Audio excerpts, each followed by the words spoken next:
Hallelujah. Thank you, Lord. இந்த காலை வேளையில் உமது சமூகத்தில் வந்து நிற்பதற்கு கொடுத்த பாக்கியத்திற்காக நன்றி.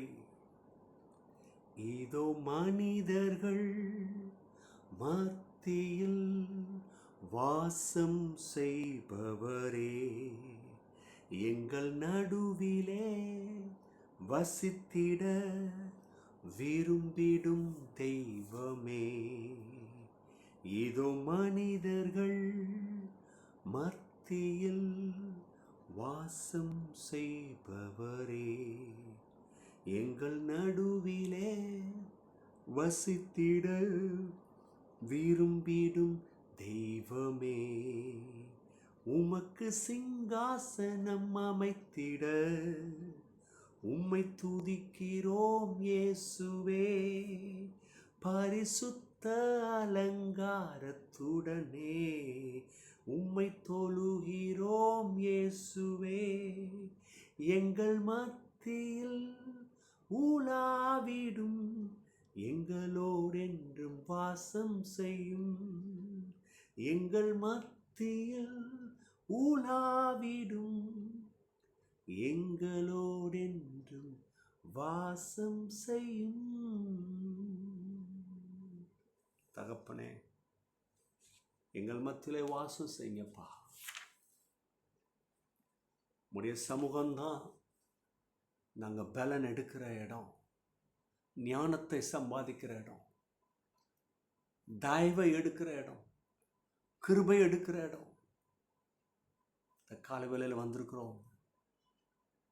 நீர் எங்களுக்கு கிருபை பாராட்டு, இரக்கம் பாராட்டு. இந்த மலை போன்ற பிரச்சனையை தாண்ட பதறாக்க, இந்த பாலைவனத்தை சுற்றி சுற்றி வந்ததை எங்களுக்கு சலிப்பும் சோர்வியும் கொடுத்திருக்கிறது. எங்களை மதிலை தாண்ட கிருபை செய்யுங்க. ஆறுகளை தாண்ட கிருபை செய்யுங்க. நீர் அப்படி செய்ய போவதற்கு நன்றி. இன்னைக்கு முது பிள்ளைகள் ஆகிய எங்களுக்கு அப்படிப்பட்ட இரக்கத்தை செய். இப்பொழுது முது வேத வார்த்தையில எங்களை சகாயப்படுத்துங்கப்பா.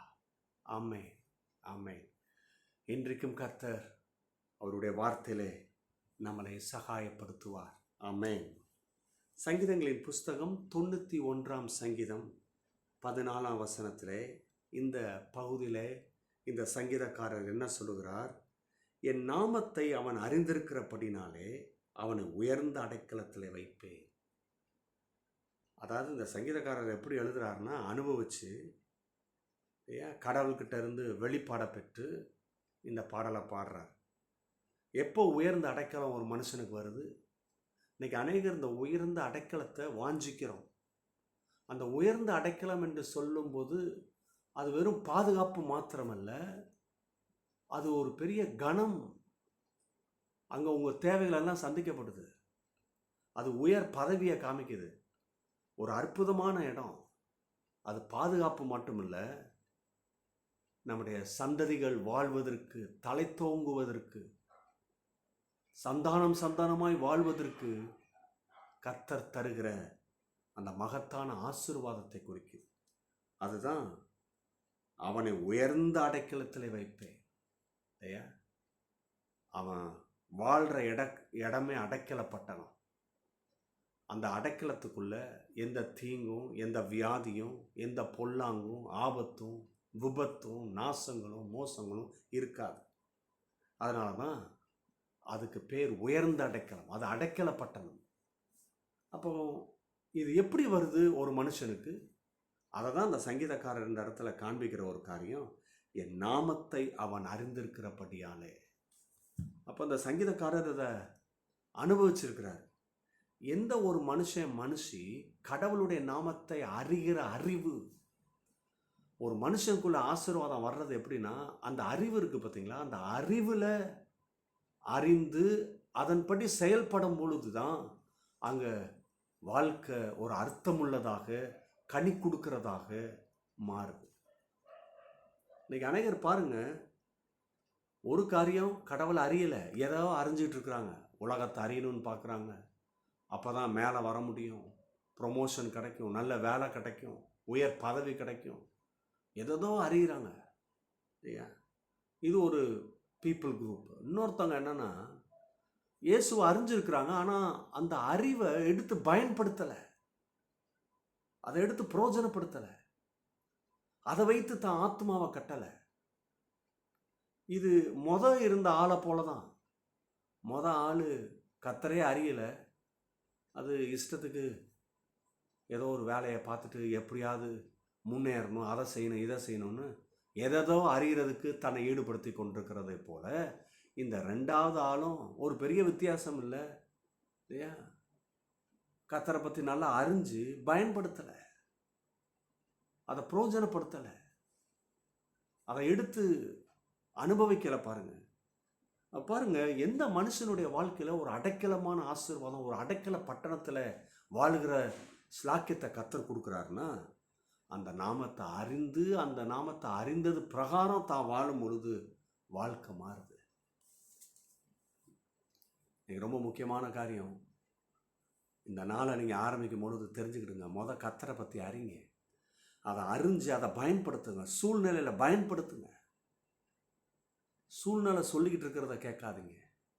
இந்த அறிவில், கர்த்தருடைய அறிவில் உங்களுக்கு என்ன தோணுது, எதை செய்யணும், எதை செய்யக்கூடாது, வெளிப்பாடு உண்டாகும் பாருங்க. அப்போ தான் முன்னேற்றம். எத்தனை பேருக்கு நான் சொல்கிறது விளங்குது? அப்போ கவனிங்க, அந்த அறிவு தான் உங்களை என்ன பண்ணுது, எதை செய்யணும், எதை செய்யக்கூடாது. அன்றைக்கி தாவீதுக்கு அந்த அறிவு இருந்தனால தான் அவன் துணிஞ்சு நின்னான் பாருங்க. துணிஞ்சு நின்னதுக்கு காரணம், அவன் பெரிய பலசாலி இல்லை, பெரிய பல யுத்தங்களை பார்த்தவன் இல்லை, அந்த கருவிகளை கூட, அந்த ஆயுதங்களை கூட தூக்குறதுக்கு பலன் இல்லை. ஆனால் ஒரே ஒரு அறிவு, கத்தரப்பட்ட அறிவு. என்ன அறிவு? நான் உடன்படிக்கை பண்ணப்பட்டிருக்கிறேன், கடவுளுக்கும் எனக்கும் உடன்படிக்கை இருக்குது, கர்த்தருடைய கரம் என் மேலே இருக்குது. அவன் உடன்படிக்கை செய்யாத ஆள், அவன் கூட கர்த்தர் இருப்பதற்கு வாய்ப்பு இல்லை. ஆகவே நான் ஜெயம் எடுக்க முடியும்னு சொல்லிட்டு தைரியம் வருது பாருங்க. இந்த அறிவு தான் உங்களை தைரியப்படுத்துது. இந்த அறிவு தான் உங்களை எக்யூப் பண்ணி நின்றது. சும்மா குப்பையாக நிறுத்தாது, தகுதி உள்ள மனுஷனாக, மனுஷியாக மாற்றி நிறுத்தும். எத்தனை பேருக்கு வழங்குது? இன்னைக்கு அப்படி செய்வோம் இல்லையா? அந்த அடைக்கல பட்டணத்தின் ஆசீர்வாதத்தை நாமும் நம்முடைய சந்ததியும் சுதந்திரிப்போம். அப்போ அந்த வார்த்தைக்காக நன்றி. இந்த வார்த்தையை அனுப்பி வைக்கிறேன். பிள்ளைகள் ஜெயம் எடுக்கட்டும் இயேசுவின் நாமத்தினாலே. ஆமென். God bless you. Bye bye.